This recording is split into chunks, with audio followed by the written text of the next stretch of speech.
বন্ধুরা, খেয়াল করে দেখবেন প্রত্যেকটা ভ্রমণ পিপাসু মানুষই কিন্তু বিদেশ ভ্রমণের স্বপ্ন দেখেন। অনেকেই নিজের এই স্বপ্নটা পূরণ করতে পারেন, আবার অনেকে পারেন না।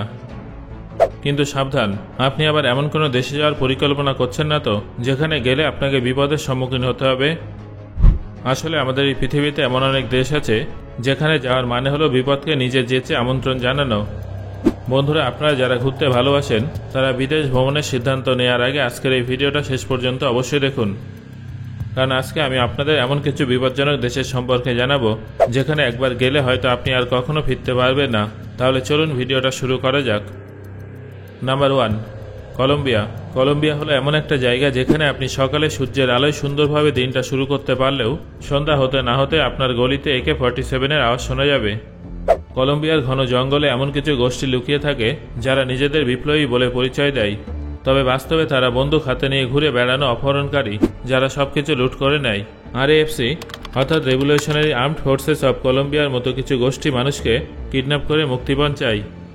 বহু বিদেশি পর্যটক এখানে গিয়ে নিখোঁজ হয়েছেন। শুধু তাই নয়, প্রতি বছর এখানে হাজার হাজার মানুষের হত্যা হয়, যার মধ্যে বেশিরভাগ ঘটনা গ্যাংওয়ার অথবা ড্রাগের সঙ্গে সম্পর্কযুক্ত থাকে। এখানকার একাধিক শহরে রাতে বাইরে বেরোনো আত্মহত্যার সমান। এখানে এক্সপ্রেস কিডন্যাপিং খুব সাধারণ একটা ব্যাপার। কলম্বিয়াতে চোর ডাকাতরা পুলিশের ইউনিফর্ম পরে লুটপাট চালায় এবং এই বিষয়টা এখানে খুবই সাধারণ এবং স্বাভাবিক একটা ব্যাপার। নাম্বার 2, উত্তর কোরিয়া। বন্ধুরা, উত্তর কোরিয়া হলো এমন একটা দেশ যেখানে কিম জং উনের ইচ্ছাই শেষ ইচ্ছা। কিম জং এর আগে তার পিতা এবং তার আগে তার পিতা উত্তর কোরিয়া শাসক ছিলেন। সরকারের ছবিতে ধুলো পড়লেও জেলের শাস্তি হতে পারে। এখানে নেতার মৃত্যুতে আপনি যদি চোখের জল না ফেলেন তাহলে আপনাকে দেশদ্রোহী মনে করা হবে। উত্তর কোরিয়া অন্য সমস্ত দেশের সঙ্গে সম্পর্ক বিচ্ছিন্ন করে রাখে। কোনো ইন্টারনেট, সোশ্যাল মিডিয়া সেখানে নেই, এমনকি সেখানে আপনি গুগলও খুলতে পারবেন না। সরকার যেটা দেখাতে চায় সেখানকার নাগরিকদের সেটাই দেখানো হয়। উত্তর কোরিয়া সবসময় নিউক্লিয়ার মিসাইল টেস্ট করতে থাকে। গোটা বিশ্বের কাছে তারা এটাই প্রমাণ করতে চায় যে যদি কোনো দেশ তাদের বিরুদ্ধে ষড়যন্ত্র করে তাহলে তারা সেই দেশকে ধ্বংস করে দেবে।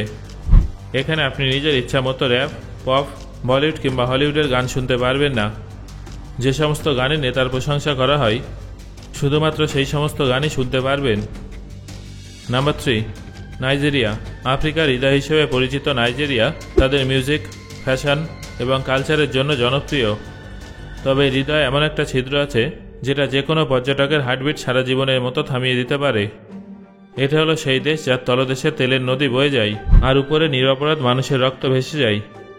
নাইজেরিয়াতে কমপক্ষে প্রত্যেক দিন 10 জন মানুষকে অপহরণ করা হয়, যার মধ্যে শুধু ধনীরাই নয়, সাধারণ মানুষ, বাচ্চা এবং পর্যটকরাও থাকে। এখানে পুলিশদের থেকে অপহরণকারীদের দাপট বেশি। মুক্তিপণ দিতে না পারলে প্রাণে মেরে ফেলাও এখানে খুব সাধারণ একটা ব্যাপার।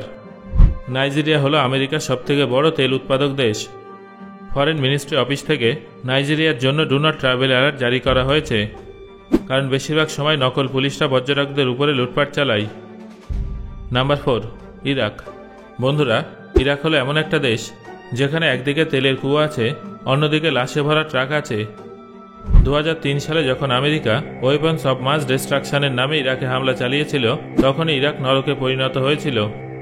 সাদ্দাম হোসেনের রাজপথ যাওয়ার সঙ্গে সঙ্গে সেখানে গৃহযুদ্ধের সূচনা হয়েছিল। শিয়া সুন্নি সংঘাত, আতঙ্কবাদীদের হামলা এবং বিদেশের হস্তক্ষেপ ইরাককে যুদ্ধক্ষেত্রে পরিণত করেছিল।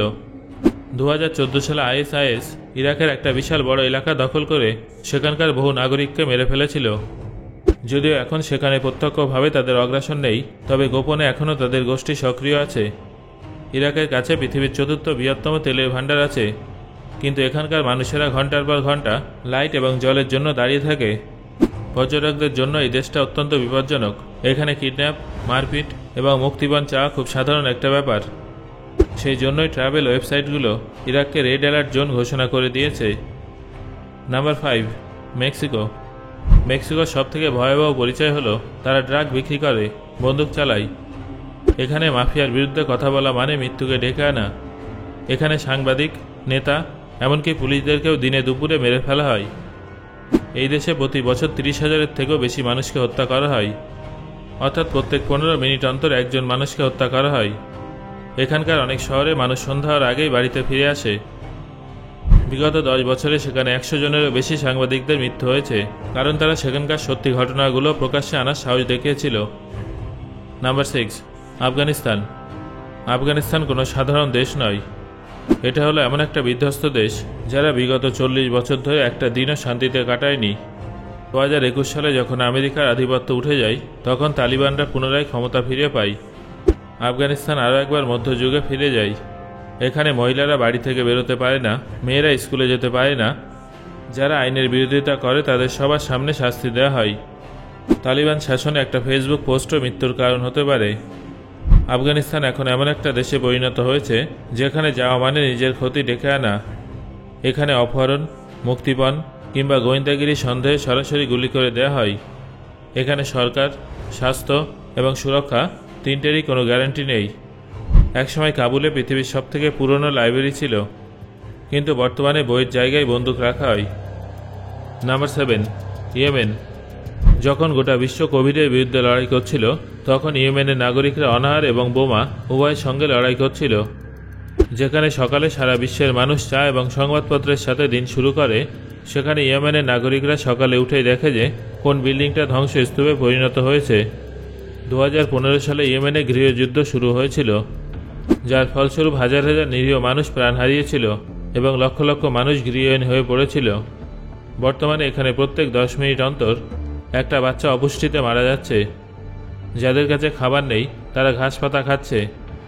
কোনো বিদেশি যদি এখানে যায় তাহলে হয় তাকে অপহরণ করা হবে, নয়তো আতঙ্কবাদী সংগঠন তাকে ক্যামেরার সামনে মেরে ফেলবে। সেই জন্য ইন্টারন্যাশনাল ট্রাভেল এজেন্সিগুলো ইয়েমেনকে টপ নো-গো কান্ট্রির তালিকায় রেখেছে। Number 8, Sudan. সুদান হলো এমন একটা দেশ যেটা একসময় মিশরের মতো প্রাচীন সভ্যতার প্রতিবেশী ছিল, কিন্তু আজ সেখানে চারদিকে মৃতদেহ, গৃহযুদ্ধ এবং ছন্নছাড়া জীবনের অস্তিত্ব অবশিষ্ট আছে। সুদানে কেউ স্বপ্ন দেখে না, কারণ সেখানে রাতে ঘুমানো এবং সকালে ঘুম থেকে ওঠা অনেক ভাগ্যের ব্যাপার। 2023 সালের এপ্রিল মাসে শুরু হওয়া সেই যুদ্ধ পুরো দেশকে ধ্বংসস্তূপে পরিণত করেছে। এই দেশে সুদান আর্মি এবং আরএসএফ উভয় ক্ষমতা দখল করার জন্য লড়াই করছে, যার ফল ভোগ করছে সাধারণ মানুষ। জল, ওষুধ সমস্ত কিছুই ব্ল্যাকে বিক্রি হয়, সেটা আবার প্রাণ বাঁচিয়ে কিনতে হয়। সেখানকার নাগরিকরা হাজার হাজার কিলোমিটার পায়ে হেঁটে অন্য দেশে শরণাপন্ন হচ্ছে, কিন্তু পথে তাদের গুলি এবং লুটের সম্মুখীন হতে হচ্ছে, তাই এখন আর পর্যটকরা সুদানে যায় না। Number 9, Somalia. 1951 সালে যখন সরকারের পতন হয়, তখন সোমালিয়া নোম্যান্স ল্যান্ডে পরিণত হয়েছিল। তখন থেকে আজ পর্যন্ত এই দেশে কোনো স্থায়ী সরকার ক্ষমতায় টিকে থাকতে পারেনি। এখানকার প্রত্যেকটা গলি এবং প্রত্যেকটা শহর আতঙ্কবাদীদের কবলে। এখানে গণতন্ত্র নয়, মৃতদেহ গুণে নেতৃত্ব নির্ধারণ করা হয়। সোমালিয়ার সবথেকে কুখ্যাত আতঙ্কবাদী সংগঠন হলো আল শাবাব, যাদের নাম শোনা মাত্র স্কুল ফাঁকা হয়ে যায়, বাজার বন্ধ হয়ে যায়। এই সংগঠন বোমা আতঙ্ক, আত্মঘাতী হামলা ইত্যাদির জন্য পরিচিত। Number 10, Syria. 2011 সালে সিরিয়াতে যখন রাষ্ট্রপতি বাশার আল আসাদের বিরুদ্ধে সেখানকার মানুষ পথে নামে, সেই সময় গৃহযুদ্ধের সূচনা হয়েছিল। সেখানকার নাগরিকদের শান্তির দাবিকে বোমার সাহায্যে গুড়িয়ে দেওয়া হয়েছিল। বিরোধী দলের পাশাপাশি সাধারণ মানুষদেরকেও টার্গেট করা হয়েছিল। তারপর আমেরিকা, রাশিয়া, ইরান, তুরস্ক এই যুদ্ধে যোগদান করে, আর সিরিয়া ইন্টারন্যাশনাল প্রক্সি ওয়ারের ফিল্ডে পরিণত হয়। যে দেশে সবাই যুদ্ধ করে সেখানে কেউ জয়ী হতে পারে না, শুধু মানুষের মৃত্যুই দেখা যায়। পৃথিবীর সবথেকে প্রভাবশালী আতঙ্কবাদী সংগঠন আইএসের বিস্তার এখানে সবথেকে বেশি দেখা যায়, সেই জন্য কোনো বিদেশি এখানে ঘুরতে যায় না। সো বন্ধুরা, ভবিষ্যতে যদি আপনার সামর্থ্য হয় কোনো বিদেশে ঘুরতে যাওয়ার, তাহলে আপনি কোন দেশে ঘুরতে যাবেন সেটা অবশ্যই আমাকে কমেন্ট করে জানান। ধন্যবাদ।